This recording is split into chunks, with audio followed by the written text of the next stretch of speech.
5 seconds. He's going to throw it. Howard leaps. He has it. Touchdown. Carolina back from the dead to tie the game with 2 seconds to go. Snap back, spot down. The kick is cleanly away. It is good. And Nick it's Weiler with a Yes, sir. 54-yard field goal. And how about them Tar Heels? They do it. Here's Kupak. Gives off to Amos. He's got it. He's got it. Unreal. Jordan back to kick. It's blocked again. Picked up. It'll be a touchdown, Carolina, for Bracy Walker. He blocks his second punt and scores his second touchdown of the season. It's 14-13. Mr. Jordan beat Mr. Walker. Bernard fields it at the 26. Heading to the far side.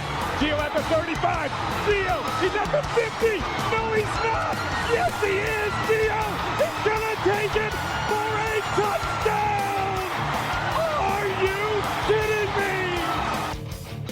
This is the Heel Tough Blog Podcast on Spreaker.com. We welcome in, guys, from the Pick 6 previews. It is Brett Ciancia. I am so glad that I get to have this guy on because along with your partner, you guys are the best guys when it comes to predicting what's going to happen in the NCAA every season, because when we talk college football, we've seen, everybody talks about Phil Steele, Athlon Sports, everything like that, but you guys have consistently been the most accurate out of all of the college football previews. So, what does it feel like to, first of all, have that honor and to be someone that college football fans, throughout the country really look up to and really follow for some information on their team? Yeah, thanks so much, Anthony, for having me on, and thanks for all the praise. It's been a blast the last 7 years since we launched Pick 6 Previews. We launched as a college football preview site, previewing the Power 5 conferences. I guess at that time it was the BCS, but the Power Leagues, giving detailed analytics and write-ups on each team, and really forecasting seasons out. And over the last 7 years, we've been rated the most accurate above all those magazines and newspapers and anything online. There's a third-party website, Stats and Accuracy, that grades all the predictors out there, and we've over 7 years since our launch been number one. So it's been a blast. I think the goal of the site really was to kind of make our own angle on everything. I mean, obviously some of these companies are successful. We feel a lot of the national guys are a little bit too broad. So me and my founder, Mike Nawazia, we really love digging into these programs. I mean, I could talk an hour on Kansas football, you know what I'm saying? So I love digging into these programs. UNC has a lot of intrigue around this new hire, and excited to talk with you about 2019 coming up. Yeah, well, we're not going to go with the hour-long version. We're going to cut you down just a little bit. But, I wanted, to first off ask you about that Mack Brown hire.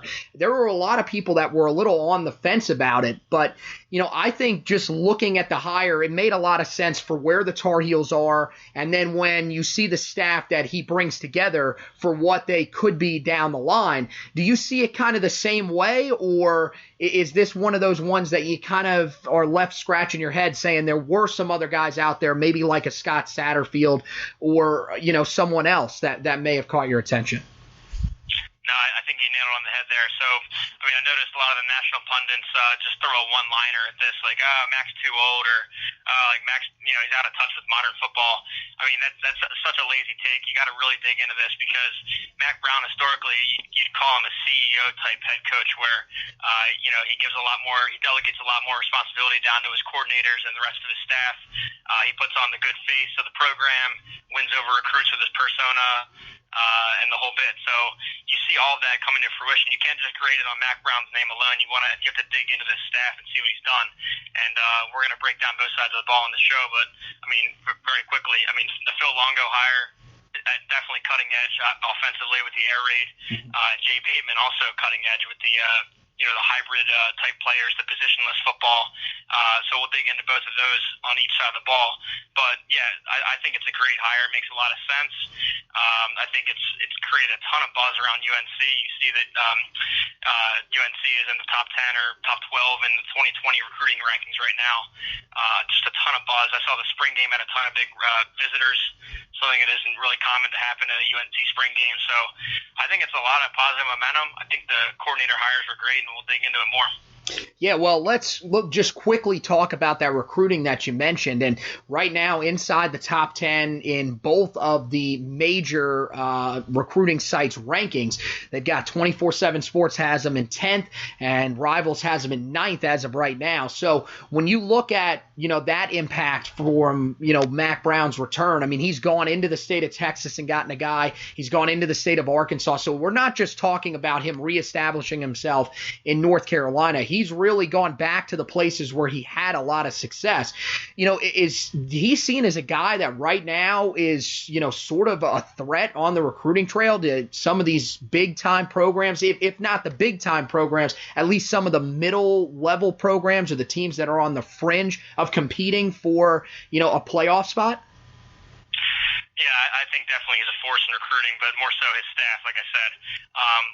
Mack Brown himself, yes. I mean, he's got name recognition. All the parents in the high school football world know who he is. He won a title 13 years ago.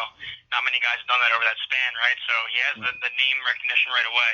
But more importantly, bringing in Tim Brewster, definitely an ace recruiter. Yeah, he was always a right-hand man for Jimbo Fisher, a great recruiter too. So you have Tim Brewster out there. Obviously, Longo and Bateman with the two, cutting-edge systems and being able to identify with the youth there. Plus, I think underrated guy Trey Bly, having a former star, a former UNC star that made it all the way up to the pros. Being able to kind of pitch his experience, his first-hand experience, being in their shoes, I think is a great thing. And just given UNC's geographical footprint, I know you said they're going a bit out of state, but I think that they're in a really good spot there, and it's doable. We've seen it done before. I think Butch Davis came in and landed a top 10 class, the last 10, 15 years, they're always hovering around that top 25 area, top 30. So to see Mack Brown come in here already having the top 10 is definitely encouraging without having played a snap. And this is off of a 2-10 season, so it's definitely encouraging. Well, let's head right into what we were going to talk about, which is both sides of the football for this 2019 season. And we'll start with Phil Longo's offense. A year ago at Ole Miss, he was pretty successful. There were some, people that were a little concerned with the fact that his red zone offense may not have been where it quite needed to be. But overall, the offense was able to move the ball, something that Carolina's offense a year ago just wasn't able to do due to a limited playbook by the quarterback position that really just did not have a consistent guy there. Nathan Elliott just didn't have the arm strength. Chaz Surratt fizzled out and has now moved to linebacker. And there are two guys that are in this year's competition, but both guys, when they first came in and showed a little bit of spark, both of them got injured. So now they are back. Cade Fortin and Jace Ruder are back. Sam Howell joins the race. That's the prize recruit from the 2019 class. When you look at this quarterback battle, I've been talking about it throughout this offseason. It's a little bit different because in the past couple of years, it's really been a quarterback battle because of the lack of talent or in the past lack of experience. But now it seems like there is a little bit of experience under the belt for Fortin, just a little bit for Ruder, but really it's more about talent. When you look at this quarterback battle, do you feel the same way? And who do you think actually emerges to start week 1 against South Carolina? Yeah, I think it's still a three-way race. I saw a quote from Mack Brown saying how he doesn't want his players to worry about depth chart yet. Just try and learn the system, learn the scheme, and that'll play itself out in fall camp and maybe a little bit into September. Some small things I picked up on. I liked Sam Howell in the short passing game and kind of making his first reads effectively in the spring game because you got to remember this is a beast of an offense to learn. We're talking air raid, kind of the Mike Leach, Hal Mummy, 4 verts. They like four verts, crossing routes, flood concepts. So it's going to be a lot to handle, a lot of reads for the quarterback. So it's going to be tough for the young guys. I think Sam Howell eventually pulls away based on what I saw in the spring game. I know it's a really small sample size, but that's what we're dealing with three freshmen, QBs in a battle. He was a four-star kid that they pulled out of Florida State's grasp, and that was Willie Taggart was desperate to land a QB. So they threw the full arsenal at him, and Mac Brown still secured him. So I think he ends up winning it, but again, that really could go either way. I think overall, though, I think that whoever emerges, it'll be solid. It'll be competent quarterback play. And another concern on the offense I have is a little bit in the interior line, that's center and guard. The tackles were decent in pass protection last year. The interior of the line has a little bit of work to do. The good news with that, though, is that in the air raid offense, it kind of mitigates an offensive line's weakness. You have the wide splits of the linemen. It makes it that much harder to get to the quarterback, and a lot of quick snap throws and snap decisions get the ball out of the box pretty quick. So I think that weakness might be mitigated a little bit going into year one here. So do you think that the running game is really going to help this 2019 offense? Because it feels like maybe out of every position on the team, this might actually be the strongest. I think D-line may give it a run, but this running back group is loaded. You got Michael Carter, a guy who, drew comparisons to Gio Bernard when he first got on campus. He's had some injury issues that have kept him from being able to take over a bulk of the carries, but it feels like this may be his year to break out as a junior. And then you've got Javonte Williams, who I thought was just fantastic towards the end of last season, looked really good in the spring game again. And then Antonio Williams, the transfer from Ohio State, who was extremely highly touted coming out of high school and, showed some signs last year, especially early in the year, that he can bring something to the table. Is this the strongest unit on this North Carolina offense for sure? And do you think that that's going to help to nurture what right now is still a relatively youthful quarterback position? Yeah, if you're talking best unit on the offense, it's got to either be the running backs or the receivers. But I think, the running backs make a strong case. Some big guys coming back, like you said, Michael Carter, Antonio Williams, Jordan Brown, they combined for 1,500 yards last year, 10 touchdowns. So that's a lot of production back, a lot of experience back, talent. And I did mention, Longo being kind of along the Mike Leach train of thought there. But also, though, I think at his fullest offense, when it's most fully evolved, he does want to still mix in some run game. It's not going to be – UNC's not going to throw the ball 70 times a game. It's going to be obviously all those concepts I talked about with passing, but there's going to be some roots here with a power running attack. I think that his long-term goal is to turn it into kind of an Oklahoma, like a Lincoln Riley, where, yes, you have some air raid concepts and the passing game is strong, but it's still rooted with some power football with putting the tackles when you need to and keeping the defense honest, in all facets of the game. So definitely excited for this trio of running backs. And, I think that, like we're saying, with the quarterbacks are going to be a little young and maybe the interior line is going through this transition. So I think you rely on your strengths and getting these guys as many touches as you can. So maybe it doesn't go full air raid in year one, but getting everyone involved, especially this trio of backs. Well, the last thing that I want to ask you offensively, Phil Longo's offenses have produced some great wide receivers over the last 2 years at Ole Miss.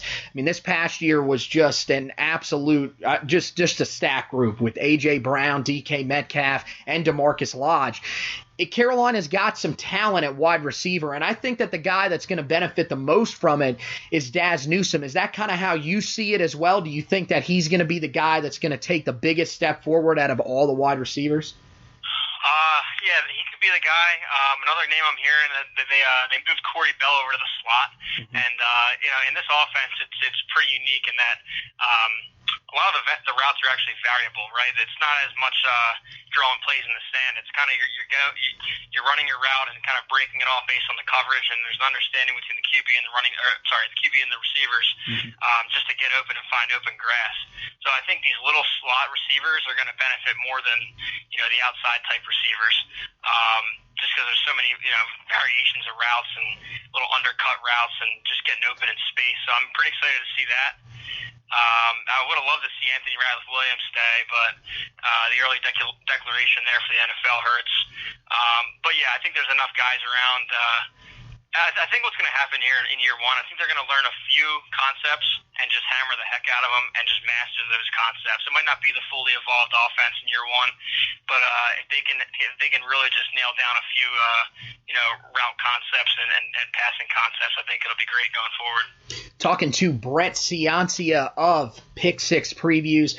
It is the best place to get all of your college football preseason information, and he's talking with us about the 2019 Tar Heel season. So let's turn to the defensive side of the football. First of all, I love the hire of Jay Bateman. I thought it was a fantastic hire. I know that he played for a team that is basically the complete opposite when we talk offensive styles, because they're a group that, I mean, they're gonna slow it down at Army, but here we're gonna be speeding it up a lot this year. I still feel like, with Jay Bateman's defense, you talked about positionless football, some guys that are really just athletic.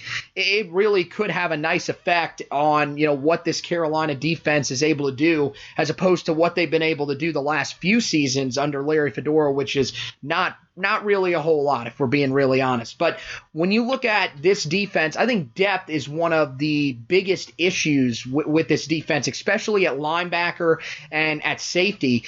How do you mask some of those weaknesses? Is it just, you got to be able to have some of your guys that are able to stay on the field for long periods of time? And do you think that the offense is going to make that a lot tougher, to be done than to be done? Yeah, I think depth could be an issue. But one thing I like to say about Jay Bateman is, he's pretty adaptable. He's able to take tough situations and make them great. Like with Army, they have the roster restrictions, and the military size restrictions, and he was still able to produce strong, gritty defenses. And we talked about the positionless stuff and the hybrid stuff. So I think that he runs a 3-4.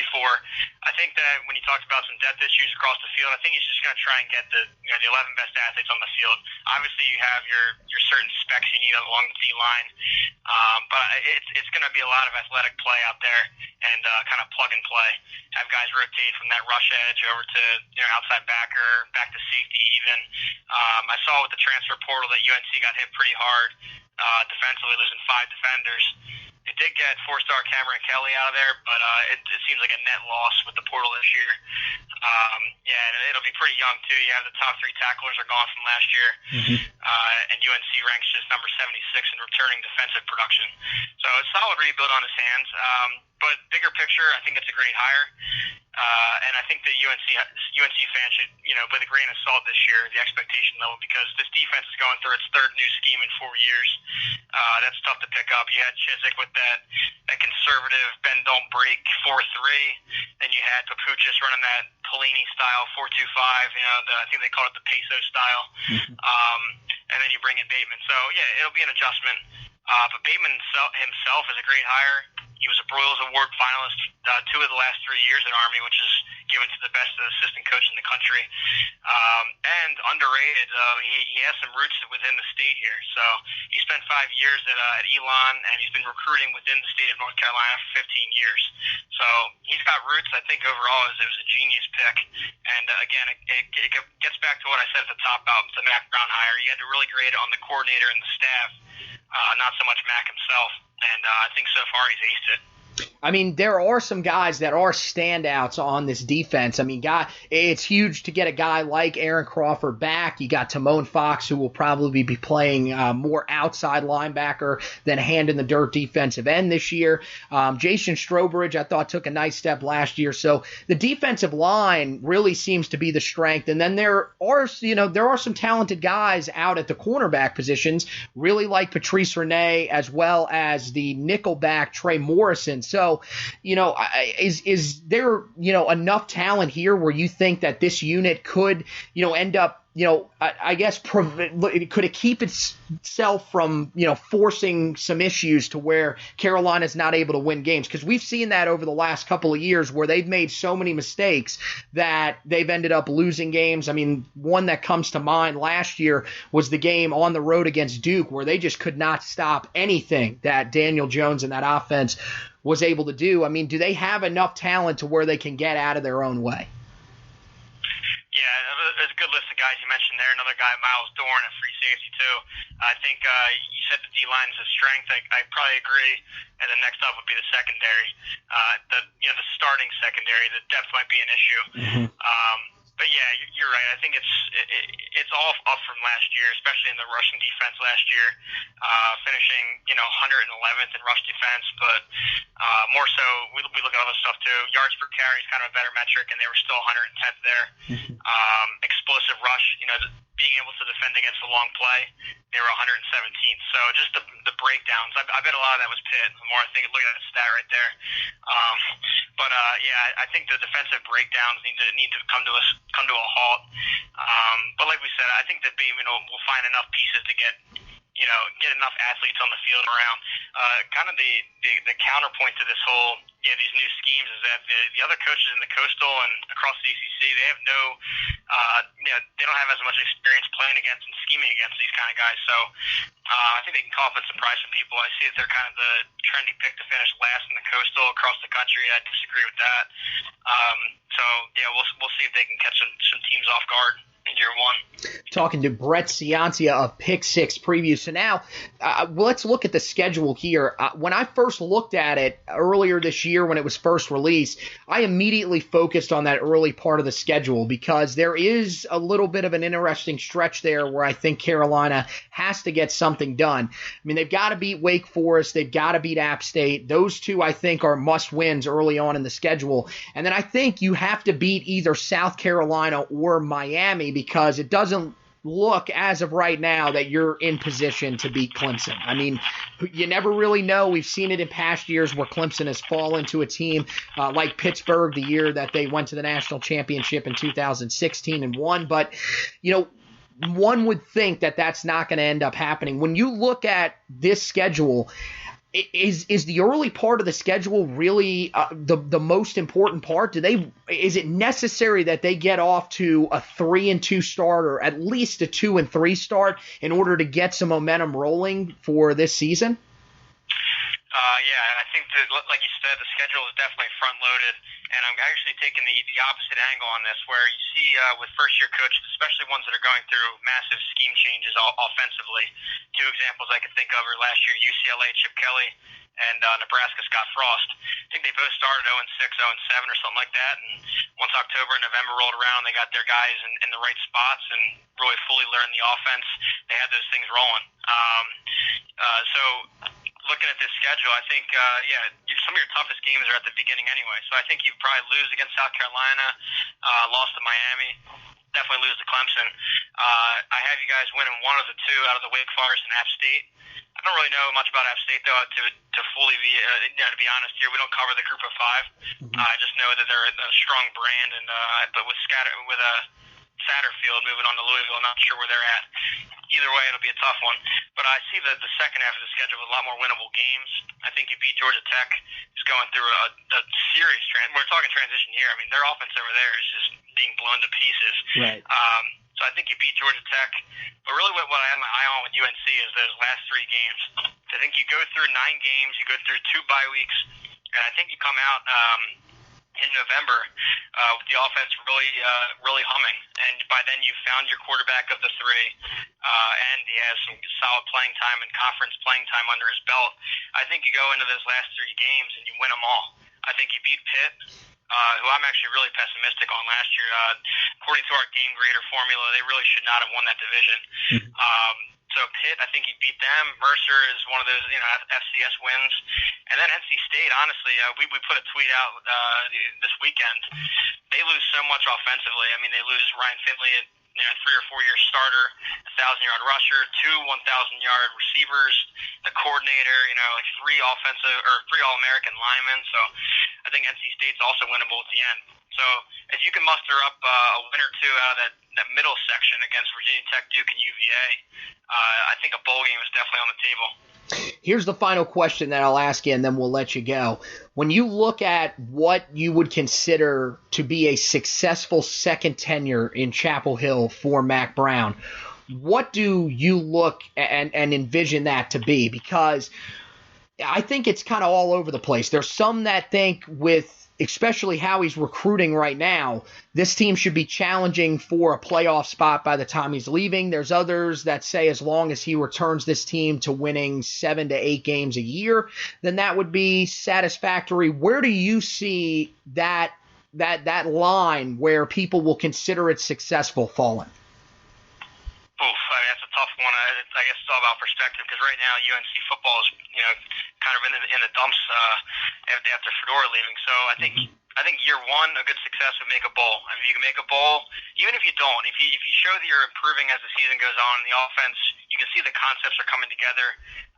Maybe go 4-8, 5-7, but a strong finish. A bowl would be excellent. But more so, if you're able to keep this recruiting surge going and lock in a top 15 class in the 2020 recruiting class on signing day, have a lot of buzz going into 2020. Then at that point, you have a second-year starting quarterback, a second year in both schemes, offensively and defensively. And I think you make a push there, because the Coastal, just in general, with Miami and Virginia Tech not at their mid-90s and 2000s, high points, the Coastal is very winnable. That's 6 games every year that are very winnable. And then with the ACC only with an 8-game slate, you also have 4 non-conference games that could potentially be winnable. So I think, so my goals would be 5 or 6 wins this year, but, seeing some tangible development, continue that into a big signing class, top 15, top 20 signing class with a lot of buzz, and then really executing that year 2, maybe year 3, and break into the 10-win area and win the Coastal, because that's definitely up for grabs. In terms of long term, I don't know. I think it's going to be tough to predict where everyone else is at with Miami and Virginia Tech, if they can bounce back or not. National title that's a tough expectation to place on a guy, and on a program that hasn't really been in that discussion since the last time he was here, really. So, I would taper the national title expectations, but if you can get up there winning the Coastal in some years or most years, that'd be a damn good success. Brett Ciancia of Pick Six Previews. This was fantastic, man. Thanks for coming on. I know I tried to get you on last year and unfortunately wasn't able to, but this has been fantastic. I definitely wanted to get you on this year, and I'm so happy. So tell people where they can follow you guys at, because I know you guys have your preview coming out sometime in July, if I'm correct. Yeah, exactly. And thanks again, Anthony. You're one of our go-to UNC follows. If anything ever happens with UNC, we go check out your Twitter too. So would definitely recommend that to my guys too, our national followers. For Pick Six Previews, follow us at Pick Six Previews. We have daily content coming out, and we've been doing that for the last 7 years. But our main feature is the season preview coming out mid-July. It's going to be the 65 Power 5 teams, full write-ups, a little bit deeper cuts than you get on newsstands, really. Digging into it, you get a lot of graphics, a lot of info, stats, and graphics. Recruiting trends, 5-year win-loss trends, stat boxes, our game grader formula that really evaluates the key stats of a game, yardage differential, scoreboard, turnovers, the whole bit, and kind of grades a team season. A lot of stuff going on, a lot of good graphics, so if you follow us on Twitter, you'll see more updates on that as we get closer to the date. Yeah, I'm looking forward to that. I'm definitely going to be reading up and making sure that I know everything about not only the Tar Heels, but every other team in the ACC, so I can make sure that I got my predictions right. So, hey, Brett, thank you so much, man. We'll definitely have to have you on sometime down the line to talk a little more about Tar Heel football, and I really appreciate the great words from you. I try to do my best to keep everybody informed, and I'm glad that you guys are keep in touch with Carolina football through me. That's awesome to hear, man. Yeah, thanks for the praise again, Anthony, and thanks for having us on. We'd love to come on anytime during the year or anything. Looking forward to 2019. I'm sure you guys are too. That's right, we are. So we'll let you go, and we'll talk to you down the line, okay? All right, thanks. Thank you. All right, Brett Ciancia of Pick Six Previews. Guys, this is part of the preview area of the podcast. We did this last year. We're going to do it again this year. Some of the same faces coming on. Steven Lassen of Athlon Sports. Bill Bender of Sporting News coming back on. And, of course, as you guys know, if you listened to last night's edition with Tim Chapman of Bowl of Chips podcast, he did a great job. We're going to be having Phil Steele back on later on here in this month, actually just 10 days away, June 20th. Phil Steele will be stopping by to break everything down with this Tar Heel football team. I am intrigued to see what he is going to say about this Tar Heel football team for the 2019 season and where his expectations are, especially considering that he was high on us last year. I wonder whether or not he'll be high on us again this year. So, want to thank Brett Ciancia from Pick 6 Previews one more time. Make sure you guys go follow at Pick 6 Previews on Twitter for all of the information that you need on the 2019 college football season. They'll have some great stuff coming out probably throughout the off-season about the Tar Heels and about the ACC Coastal, and then, of course, they'll have their preview coming out in July. So, once again, thank you guys for listening, and as always, go Tar Heels!